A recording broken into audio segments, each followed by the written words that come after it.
If you're in your late 20s or later, you probably remember this Will Smith movie called I Am Legend, where he's the last man alive in New York after a zombie apocalypse, along with his dog Sam, trying to survive, trying to solve the zombie apocalypse that destroyed the world. I recently read the book that this movie is based off of, and interestingly, there's actually been three different movies made from I Am Legend. There's been three different ones. So the first two were way back in the day. I haven't seen those.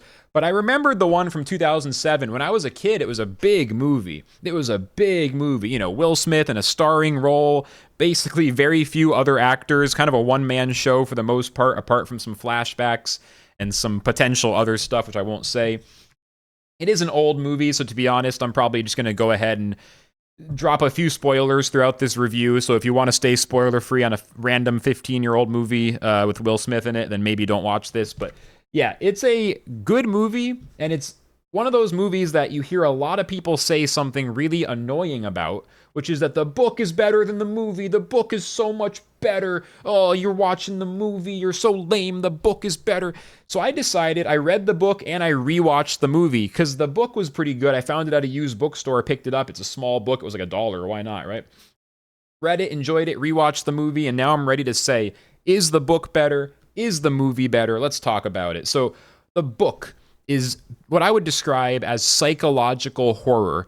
The book, interestingly, before I even talk about that, the book actually, this is the book that inspired the idea, the modern idea of zombies. So zombies, I briefly looked up the word zombie on Wikipedia. It really goes back to some kind of, if I'm understanding it correctly, some kind of Haitian folklore from like, you know, thousands of years ago type of thing, or I don't know when, but like a long time ago. But the modern conception of the zombie apocalypse and stuff, I Am Legend is arguably the first piece of fiction that really did the zombie apocalypse. Now, in this book, they're actually called vampires, which goes to show that when he wrote this, he kind of was really working with the idea of vampires, but kind of designed this zombie apocalypse concept because he just wrote a book and he had a really good idea with this. Oh, the world ends with all these vampires. So he was thinking of it as vampires, but this book would end up being a big influence on the movie Night of the Dead in 1965, 68. I forget exactly what year. Kind of interesting. And in this book and in the movie, the zombies are fast and aggressive. They're not slowly shuffling with their arms forward. They're fast monsters. Like, it's terrifying. But they can't go into the sunlight or else they die, which is kind of like the vampire thing, but also a zombie thing, right? Because vampires, the mythos of vampires, they can't go in the sunlight. So the book is psychological horror. A ton of the book is about the character's mental state.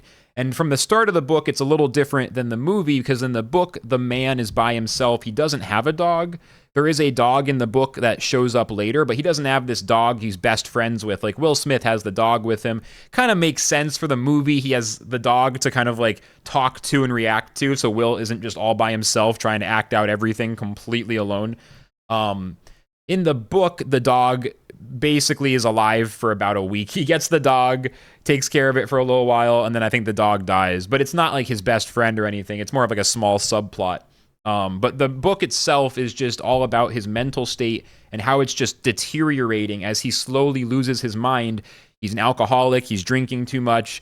He's like, you know, keeps throwing the glass against the wall and breaking it when he gets mad and knocking shit over. But he's also trying to like solve this zombie virus and figure out how he can somehow fix it. But in the movie, Will Smith's character is like a genius who's like a doctor with a doctor's laboratory, like a virology lab he's built in his basement. In the book, there's none of that. He's just some random dude who's like relatively smart and is trying to fix it. He's not some kind of fucking virologist with a lab. And in general, the book feels a little more, none of it's realistic, but the book feels more realistic and the movie has a lot more magic in terms of like, you know, Will Smith is able to have this virology lab in his basement because he happens to be a super advanced virologist, and just in time before he dies at the end, spoilers, he fucking finds the solution. Like all that stuff, none of that's in the book. Infamously in the book, the main character dies at the end and doesn't solve shit. The zombies win. A brief moment to mention, by the way, the packaging on this book is super cool. They should make books look like this. This is like almost like a comic book, you know? It's like super cool. But yeah, the book is so much in the character's head, and the movie does an okay job of that. The movie does show the character basically being completely insane. Like the saddest and most extreme scene is when he's basically after the dog dies, when he's begging a mannequin to say hello to him. He's crying and saying, "Please say hello to me," and just it's a mannequin. It's not going to respond. But yeah, the book, it just feels a little more consistent and more plausible.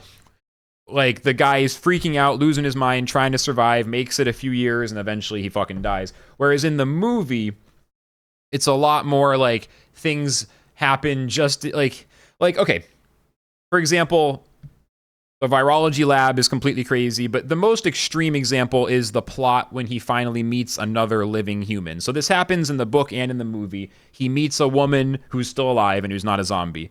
In the book, he has a brief like few days with her, and they're not really romantic. They're kind of like, maybe, it's kind of weird. And then she leaves, and eventually she comes back with other people, and he ends up dying. Like, it's how the book arc goes. In the movie, he meets this lady. He acts like a psychopath, terrifying. And then like a day later, he realizes he doesn't want to be a psychopath. And then they kind of like start falling in love. Like he's like showing her a Bob Marley song, and she's never heard of Bob Marley. And then he's like carrying her son to bed. And like literally one day after he's pointing a gun at them, about to fucking lose his mind, the next day they're like falling in love, and they're all it's like so unreasonable, the emotional arc of that. Even worse, though, is how she finds him. In the book, he just sees her during the day and calls out to her, and she starts running, and then they end up talking. In the movie, he suicidally goes out in his car at night to kill as many zombies as he can before they kill him. And right before he's about to die, the lady just shows up and saves him. And the justification is that he's been broadcasting this radio signal to say, hey, come meet me at this spot at noon. In the middle of the day, I'll be here. But in the movie, he's about to die, and then she shows up in the middle of the night just in time to save him. And of course, she's able to somehow save him and get away from all the zombies and get them back to his house, which, by the way, I think like he barely I guess he tells her the address, but it's the whole thing is like super, super ridiculous. There's no way this lady and her kid by themselves would go to this place in the middle of the night, because the only reason Will Smith's there is because his character is at that point suicidal because the dog died. Like, none of that makes sense, and it makes even less sense when he freaks out, pulls a gun on him, acts crazy, and then a day later they're all in love and he's like part of the family. I'm exaggerating maybe slightly, but that whole thing was very ridiculous, I think. And that's probably the biggest downside to the movie. I felt like the first half of the movie was fucking amazing, but they relied on way too many coincidences and like lucky breaks to get Will Smith's character out of the danger he was in. And even though the character eventually dies, the good ending happens in such an implausible way, even to the point where the woman says, hey, there's a survivors colony in Vermont. I know because God told me. And maybe like if you're religious, that might be fine. God literally guided her to the fucking sanctuary where the humans are still alive. Like, honestly, like maybe that's fine. But like, if you don't take a super generous, like literal interpretation of that, the more if you assume that she isn't literally, because you don't like see, it's not like God comes down in the movie and talks to her. You don't see it. You just have to trust her, right? So realistically, this lady is driving to Vermont. She has no idea where the survivors colony is. She just heard there might be something up there. She meets Will Smith. They have like 2 days together. He gets her the fucking cure just before he dies. And then she goes up to Vermont and she finds it. There it is. There's a survivors colony. They found the cure. It's all going to be okay. It's such an unplausible, ham-fisted positive ending.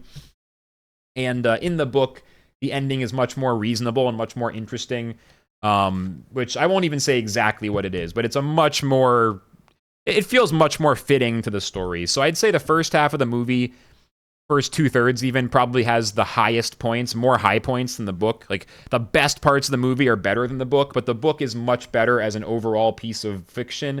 And the fact that this basically invented the zombie apocalypse genre and like came 10, 11 years before the movie that most people think of, Night of the Living Dead, is really cool. So shout outs to Richard Matheson, a classic author who wrote a fucking amazing book. I Am Legend. It's depressing and it's scary, but it's also really good and it's not that long.